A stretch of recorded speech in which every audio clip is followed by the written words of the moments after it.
I remember the moment my world fell apart as if it happened in slow motion. Ethan had always been good with words, but when he sat me down in the kitchen that night, his eyes avoided mine. He had the decency to look guilty, at least, which was a small mercy considering what he was about to say. I need to tell you something, he started, his hands gripping the edge of the counter. That sentence alone set my heart racing. What's going on? I asked, trying to keep my voice steady. Then came the words I never expected to hear. Claire woke up. For a second, I just stared at him. Claire, his ex-wife, the woman who had been in a coma for 5 years after some terrible car accident. I felt my stomach knot, but I still didn't understand why he was telling me this. That's good news, right? I said cautiously. But why does that matter to us? Ethan rubbed the back of his neck, the guilt on his face deepening. I've been thinking about this a lot, and I need to be honest with you. Claire is my first love. And now that she's awake, I feel like I owe it to her to be there for her. I felt like I'd been punched in the chest. What are you saying, Ethan? He finally looked at me then, and the pity in his eyes made my skin crawl. I'm saying I'm leaving. I have to be with her, Sophia? My head spun. Leaving? Are you serious? You're leaving me for your ex-wife? We've been married for 6 years? I'm sorry, he said, his voice barely above a whisper. But this is something I have to do. He tried to say more, something about how he never stopped caring about me, as if that would soften the blow. But I stopped listening. My whole world was crumbling, and all I could feel was the ache in my chest and the hollow pit in my stomach. After Ethan left, the house felt unbearably quiet. I spent days replaying our conversation, trying to make sense of it. How had we gone from planning vacations and building a business together to this? How could the man I loved and trusted walk away so easily, leaving me for someone who had been out of his life for years? I started questioning everything about our marriage. Had I missed the signs? The distant looks when he thought I wasn't paying attention? The late nights at the office? The vague answers when I asked about our finances? Were they all pointing to this? I sat on our bed, staring at the empty space where his things had been. He hadn't even taken everything, just the essentials. Clothes, toiletries, a few files from his desk. It was as if he hadn't cared enough to completely pack up, like I wasn't worth the effort.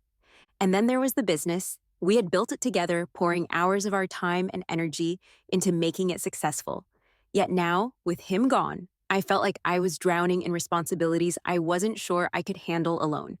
I couldn't stop wondering if there had been something I could have done differently. Was I not enough? Did he ever really love me? The questions circled endlessly in my mind, but no answers came. One evening, desperate for some kind of closure, I started going through Ethan's things. He'd left behind a box of paperwork in the study, and while I knew I shouldn't care anymore, I couldn't help myself. I needed answers.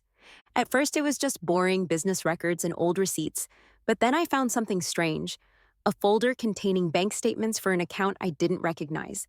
The transactions were all tied to the same place, a private hospital. My stomach dropped as I flipped through the pages, the dates and amounts blurring together. Why would Ethan be transferring money to a hospital? It didn't take long for the pieces to fall into place. Claire. He hadn't just left me for her. He'd been secretly paying for her medical care for years. I felt my hands shaking as I stared at the papers. How much of our business's money had he funneled into this? How long had he been lying to me, pretending we were a team while using me as a means to an end? The betrayal hit me like a tidal wave, even worse than the night he left. It wasn't just my heart he had broken. It was my trust, my security, my everything. That night, I sat at the kitchen table with the folder spread out in front of me, my thoughts spiraling. Ethan hadn't just betrayed me emotionally. He had stolen from me, from the business we built together. The anger that bubbled up inside me was almost comforting, a sharp contrast to the overwhelming sadness I'd felt since he left. Fine, I whispered to myself, my voice shaky but resolute. If that's how he wants to play it, so be it. I didn't know what my next steps would be yet, but one thing was clear. I wasn't going to let him destroy my life without a fight. The more I thought about Ethan's secret bank account and those hospital payments, the more I realized I needed answers. Real answers. The kind you don't get by just sitting around and stewing in anger. So I went back to the office, the place we'd built together, or so I thought, and started digging. At first, I wasn't even sure what I was looking for. I opened files, scrolled through emails, and checked every ledger I could find. And then I stumbled across it. A private fund Ethan had created, labeled innocuously as miscellaneous expenses. My heart raced as I clicked through the transactions. They were massive. 5 figures here, 6 figures there, all funneled out of the company's accounts and into the same mysterious bank account I'd found at home. I couldn't believe what I was seeing. Ethan hadn't just used a little money for Claire's care. He had been bleeding our business dry for years. The betrayal felt like a fresh wound, reopening the pain I'd barely managed to stitch together. Every transaction was another reminder of how deeply he had deceived me. I wasn't ready to face this alone, so I called Emily, my best friend since college. Emily had always been the voice of reason in my life, the one who could pull me back when I was spiraling. And she showed up at my house within the hour, armed with snacks and her no-nonsense attitude. "Okay, spill," she said, plopping down on the couch. I handed her the stack of bank statements and watched as her face shifted from confusion to shock to anger. "Are you kidding me?" she practically shouted. "He's been stealing from you, from your business." "Our business," I corrected quietly, though the words felt hollow. It hadn't been ours in a long time. Emily set the papers down and fixed me with a determined look.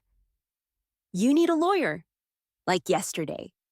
"This is fraud, Sophia. He can't get away with this." I nodded, though the idea of taking legal action against Ethan felt daunting. Still, Emily was right. I couldn't let him destroy everything I'd worked so hard to build. The next day, I met with a lawyer Emily recommended. Her name was Rachel, and she was sharp, confident, and exactly what I needed. As I laid out everything I'd found so far, Rachel nodded thoughtfully, taking notes. "The embezzlement is serious," she said. "We can pursue legal action to recover the funds, but I need to warn you, cases like this can get messy." Messy didn't scare me. I'd lived through messy. "What about the accident?" I asked, almost hesitantly. "The one that put Claire in a coma.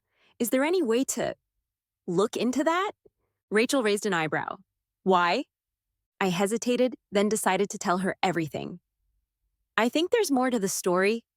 I don't have proof, but I have a feeling Ethan's not telling the whole truth." Rachel agreed to investigate, and a few weeks later, she called me into her office. "You were right," she said, her expression grim. "The accident wasn't random." My stomach dropped. "What do you mean?" Rachel slid a police report across the desk. Ethan was driving the car that night. He was drunk, lost control, and crashed into a ditch. Claire was in the passenger seat. I stared at the report, my hands shaking. "But he wasn't arrested?" "No," Rachel said. "He fled the scene before anyone arrived. Passers-by found Claire unconscious and called for help. Ethan wasn't even mentioned in the initial investigation." I felt like I couldn't breathe. Ethan had caused the accident that nearly killed Claire, and then he'd run, leaving her to face the consequences alone. "That's why he's been paying for her care," Rachel continued. "It's guilt, plain and simple. He's been trying to make up for what he did without actually facing the consequences." I couldn't believe what I was hearing. The man I thought I knew, the man I had loved, had not only betrayed me, but committed an unforgivable crime. The weight of the truth was suffocating. I sat in my car after leaving Rachel's office, staring blankly at the dashboard. My mind was a whirlwind of emotions: anger, sadness, disbelief. How could Ethan do something so horrible? How could he live with himself? I thought back to the life we'd shared, the memories we'd built together. It was all a lie. Every smile, every promise, every moment of happiness had been tainted by secrets he never had the courage to share. The anger burned hotter than anything I'd ever felt before, not just at Ethan, but at myself. How had I not seen this coming? How had I been so blind to who he really was? I wanted to scream, to cry, to hit something. But instead, I sat there, gripping the steering wheel until my knuckles turned white. Eventually, I drove home and curled up on the couch, clutching a pillow, like it was the only thing holding me together. I thought about Claire, about how she had been in a coma for years, her life stolen from her because of Ethan's selfishness. And then I thought about myself, about how he had stolen from me too. I didn't know what to do next, but one thing was clear. I couldn't let him get away with this. The first thing I did after processing the truth about Ethan was to make a promise to myself. He doesn't get to control my life anymore. That promise carried me through the exhausting weeks that followed. I hired Rachel, my lawyer, to help me separate myself legally and financially from Ethan. It wasn't easy. His name was everywhere in the business we built together. The accounts, the partnerships, the contracts, it all tied back to him. But Rachel was relentless. We filed a report exposing Ethan's embezzlement, complete with all the evidence I'd gathered. I thought I'd feel scared when the documents were submitted, but instead I felt a weight lift off my shoulders. For the first time, I was fighting back. Predictably, Ethan didn't take it well. "You're trying to ruin my life, Sophia," he spat during one particularly heated phone call. I held the phone tighter, refusing to let his anger shake me. "I'm protecting what's mine, Ethan. Something you should have done instead of stealing from me." "You're being petty," he snapped. "This isn't going to bring us back together, you know." I almost laughed. "The only thing I'm interested in is making sure you face the consequences of your actions. You don't get to manipulate me anymore." He went quiet, but I could hear his frustration through the silence. "Goodbye, Ethan," I said firmly before hanging up. It felt good to say no to him, to stop letting his words dictate my decisions. Once I severed ties with Ethan, I turned my focus to the business. It had been neglected during the chaos of our marriage, and it showed. Morale was low, clients were leaving, and the company's reputation had taken a hit. I threw myself into the work, spending long hours at the office, meeting with employees, and personally reaching out to clients to rebuild their trust. At first, there were doubts, both from others and from myself. "You've got big shoes to fill," one client said bluntly during a meeting. I smiled tightly. "Maybe, but I'm not interested in filling Ethan's shoes. I'm here to do things better." Slowly but surely, things started to turn around. My employees began to see me as a leader in my own right, not just Ethan's wife. Clients who had distanced themselves returned, impressed by the transparency and dedication I brought to the table. But the biggest transformation wasn't in the business. It was in me. For years, I had let Ethan overshadow my contributions, making me feel like a supporting player in my own story. But now, standing on my own, I began to see my worth. I wasn't just rebuilding the business, I was rebuilding myself. Emily was my rock during this time, constantly reminding me of how far I'd come. "You're stronger than you think," she said one night over drinks. "Maybe," I replied, swirling my glass. "But sometimes it doesn't feel that way." "Trust me," she said with a smile. "You're a force to be reckoned with, Sophia. Don't let anyone, especially Ethan, make you forget that." Another unexpected source of support came in the form of a mentor I reconnected with, Margaret, a seasoned entrepreneur I had worked with years ago. She saw my potential when I couldn't and helped me strategize ways to strengthen the business. Margaret's no-nonsense advice and belief in me gave me the boost I needed. With her guidance, I started exploring new opportunities for growth, expanding into markets I never would have considered before. For the first time in a long time, I felt a spark of hope. It was at a networking event that I met Daniel. I almost didn't go. I was exhausted from the week and wasn't in the mood to make small talk with strangers. But Emily insisted, practically dragging me out the door. "You need to start putting yourself out there again," she said. "And who knows, you might actually have fun." The event was crowded, with the usual mix of polished entrepreneurs and eager investors milling about. I was nursing a glass of wine in the corner when a warm voice interrupted my thoughts. "Mind if I join you?" I turned to see a man in his mid-30s, with kind eyes and a genuine smile. He wasn't the typical overconfident, flashy type I'd come to expect at these events. "Go ahead," I said, gesturing to the empty spot next to me. He introduced himself as Daniel, the founder of a nonprofit organization that provided mentorship programs for underprivileged youth. There was something refreshingly unpretentious about him, and before I knew it, we were deep in conversation. "So, what's your story?" he asked, his curiosity genuine. I hesitated. Normally, I kept things vague when talking to strangers, but something about Daniel made me feel safe. I found myself sharing bits and pieces, how I'd taken over my business, the challenges I'd faced, and my hopes for the future. I have to say, he said after I finished, it sounds like you've been through a lot, but here you are still standing. That's impressive. I laughed lightly. Sometimes it doesn't feel that impressive. Most days, I'm just trying to keep everything from falling apart. Well, you're doing a great job, he said, his tone sincere. His words stayed with me long after the event ended. I wasn't ready to trust anyone fully again, not after Ethan, but for the first time in years, I felt a spark. Meeting Daniel reminded me that not everyone was like Ethan. There were still good people in the world, people who listened, who cared, who didn't have hidden agendas. I wasn't ready to let my guard down completely, but I felt something I hadn't felt in a long time. Hope. As I stood in my office the next morning, looking out at the city skyline, I realized how far I'd come. The betrayal and heartbreak that once defined me were no longer the center of my story. I was reclaiming my life, one step at a time. The decision to expose Ethan wasn't one I took lightly. Despite everything he'd done to me, to Claire, and to our business, there was a part of me that hesitated. I didn't want to be the person who completely destroyed someone else's life, even if they had destroyed mine. But as Rachel, my lawyer, reminded me, he made his choices. You're just holding him accountable for them. So, we got to work. Rachel was meticulous. We poured over every piece of evidence I had. The bank statements showing the embezzlement, the records of payments to the private hospital, and even the police report from Claire's accident that Rachel had uncovered. With every document we added to the pile, the picture became clearer. Ethan wasn't just guilty of stealing from the business. He was guilty of something far worse. This is more than enough to build a case, Rachel said as we finalized the report. You have everything you need to take this to the authorities. I nodded, though my stomach churned. Do we include the part about the accident? I asked hesitantly. Rachel gave me a long look. That's up to you, Sophia. If you want full closure, you need to bring it all out into the open. But it's not an easy decision to make. I spent the next few days agonizing over that choice. Was it worth it to dig up the past, to make public what Ethan had tried so hard to hide? In the end, the answer was yes. Claire deserved the truth, and so did I. I didn't tell Ethan I was coming. I wanted to catch him off guard, to see his face when I confronted him with everything I knew. I showed up at his office unannounced, walking in like I owned the place.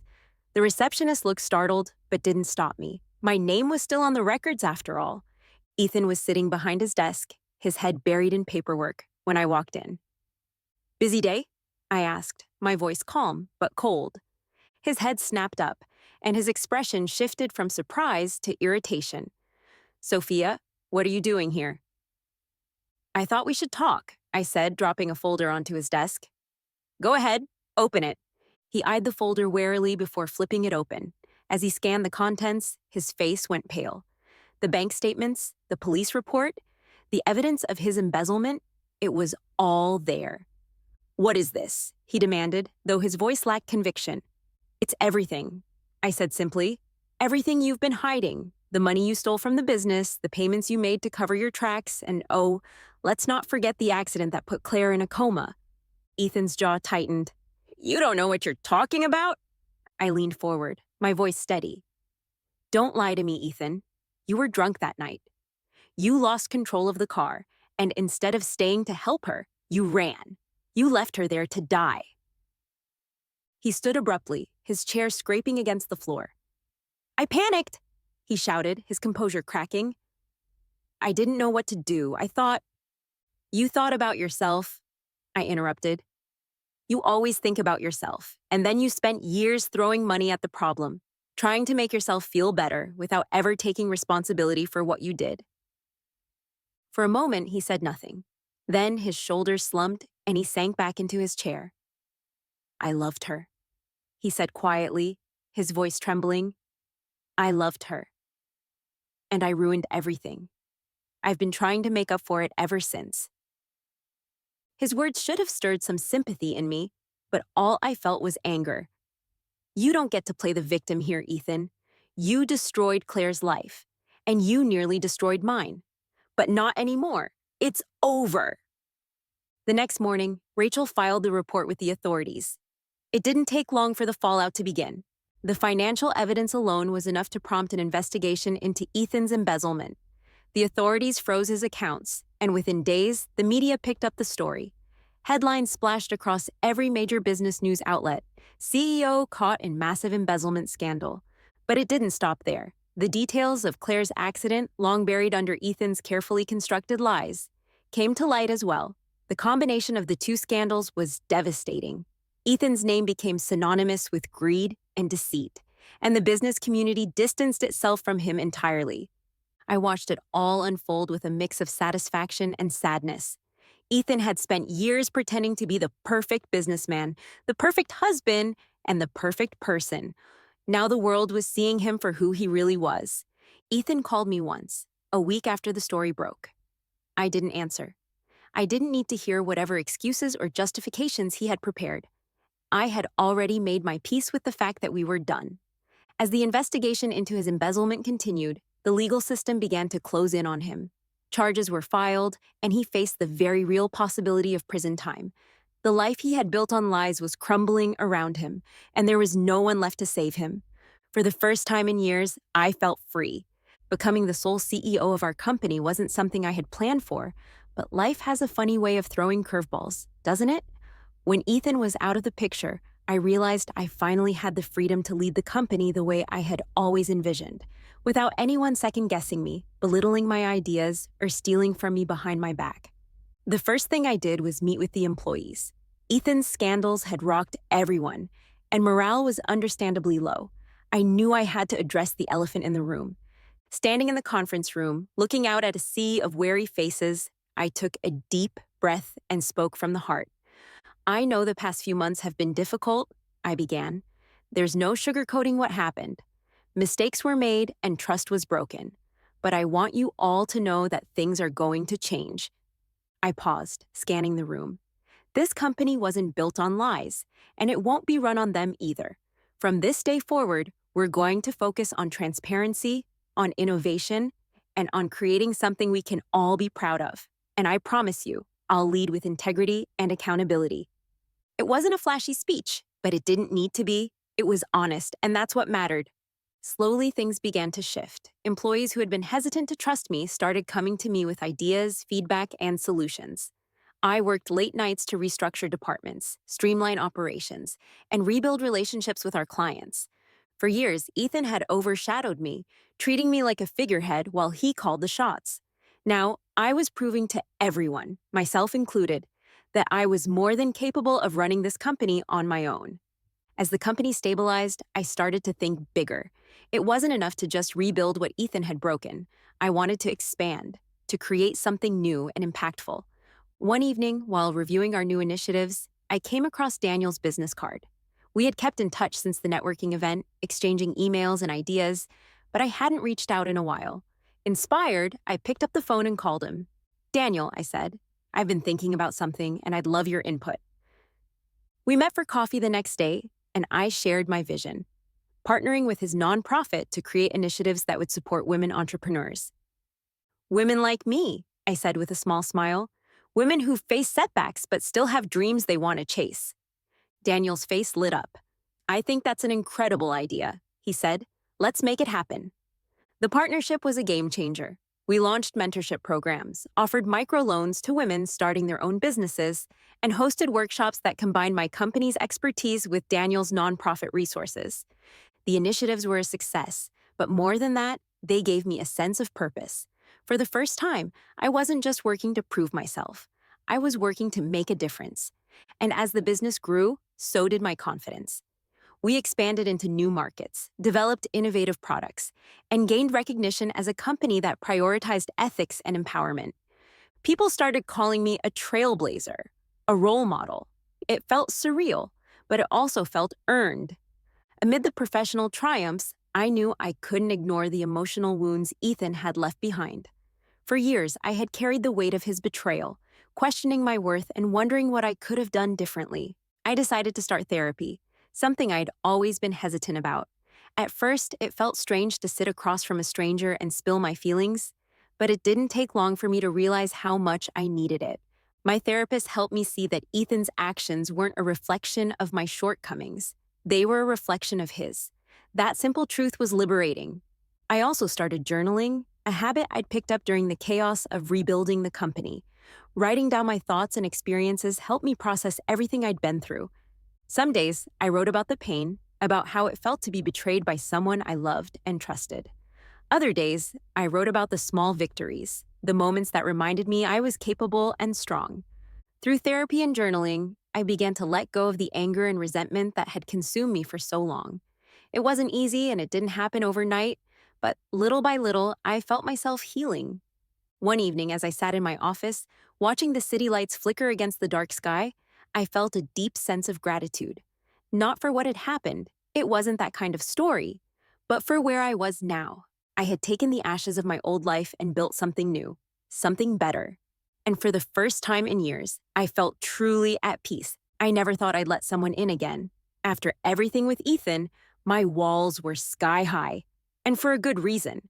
But somehow Daniel found a way to sneak past them, quietly, patiently, without forcing anything. It started with small things. After we partnered on the Women's Entrepreneurship Initiative, Daniel and I found excuses to talk beyond work. It wasn't intentional at first, just easy conversation during meetings or the occasional coffee run. But those conversations stretched longer each time, and I started looking forward to them more than I cared to admit. He was different, not just in the way he listened, really listened, but in the way he made me feel seen. He wasn't trying to impress me, compete with me, or steer me toward his agenda. He just wanted to know me. One evening, after a long day of meetings, Daniel suggested grabbing dinner. I hesitated, but something about the way he said, "No pressure, just good food," put me at ease. Over plates of pasta and warm laughter, we talked about everything: our work, our families, the things we wanted to accomplish in life. He told me about how he started his nonprofit after losing a close friend, how it gave him purpose during one of the hardest times in his life.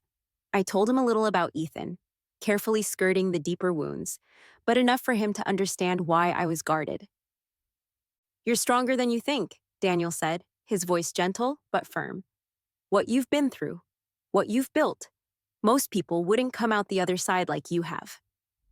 I wanted to brush off his words, to tell him he didn't know the whole story, but the sincerity in his eyes made me pause. For the first time in a long time, I felt like someone truly believed in me. As weeks turned into months, our friendship deepened. Daniel became my sounding board, my cheerleader, and, whether I wanted to admit it or not, my safe place. When things at work got overwhelming, he'd send me a simple text: "You've got this." It was nothing grand, but it meant everything. The first time Daniel came over to my house, it wasn't planned. He'd offered to drop off some paperwork for the initiative, but when he saw how stressed I was, he stayed. "Do you have anything to eat?" he asked, rummaging through my fridge like he'd known me forever. "Not much," I admitted, watching him pull out eggs and vegetables. "Good enough," he said with a grin, rolling up his sleeves.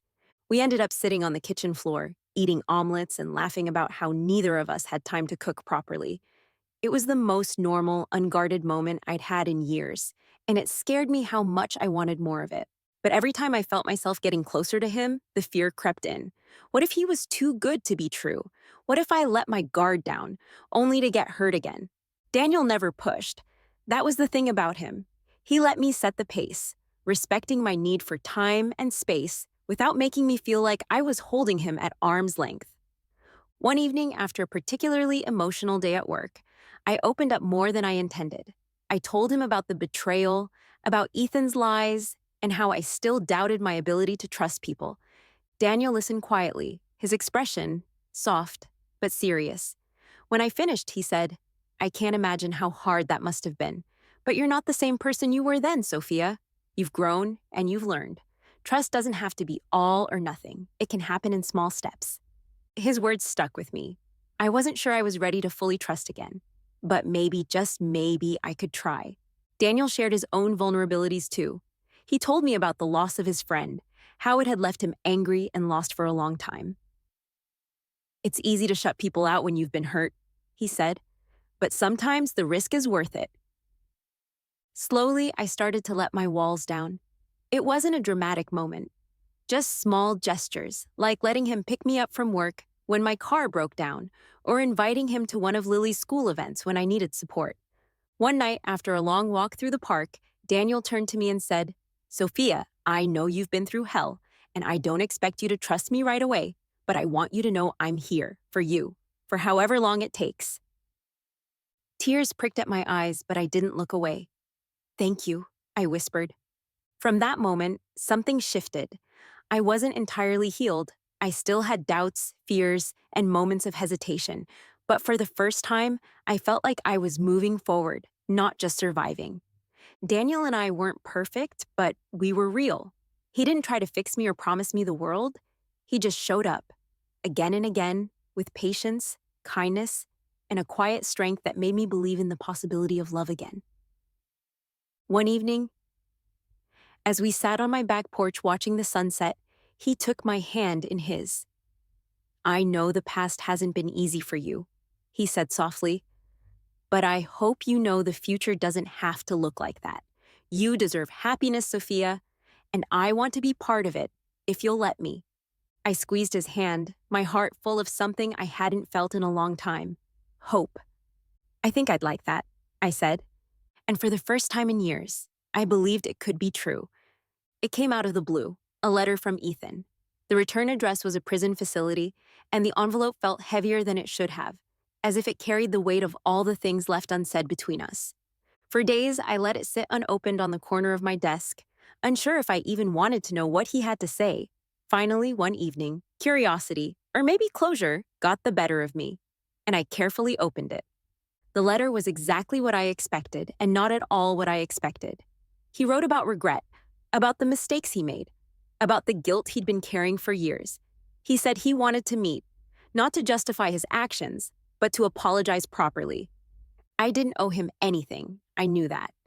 But a small part of me wanted to hear it, to close this chapter once and for all, so I said yes. A week later, I found myself sitting in the sterile visiting room of the prison, waiting for Ethan to walk in. When he did, I almost didn't recognize him. The confident, polished man I once knew was gone, replaced by someone who looked tired, defeated, and much older than his years. Sophia, he said, his voice soft as he sat across from me. Ethan, I replied, keeping my tone neutral. For a moment, we just looked at each other, the silence heavy with all the things we hadn't said. Then he cleared his throat. Thank you for coming, he began. I know I don't deserve it, but I wanted to see you, to apologize. I folded my hands on the table, waiting. I've had a lot of time to think, he continued, about everything I did to you, to us, and I realized how selfish I was.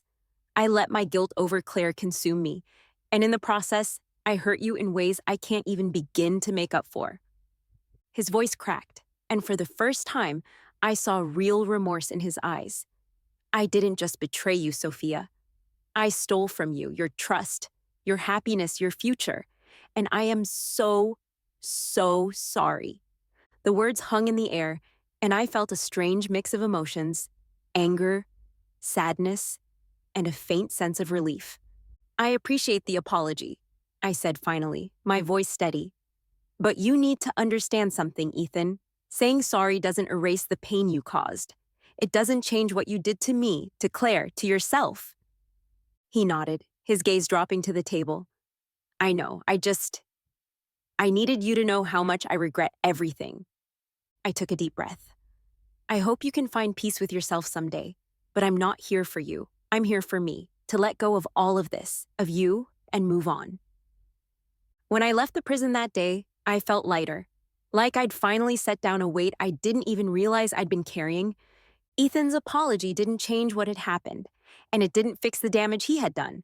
But it wasn't about fixing, it was about acknowledgement, about facing the truth head on, and choosing to leave it behind. I spent so many years tied to Ethan, first through love, then through betrayal, and finally through anger. But now, for the first time, I felt free. As I drove home, I thought about how much my life had changed since the day Ethan walked out.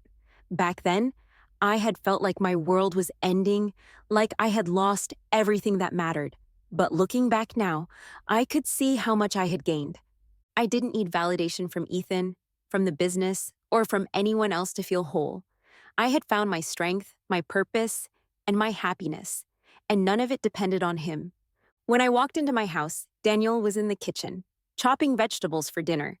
He looked up and smiled when he saw me. "How did it go?" he asked gently.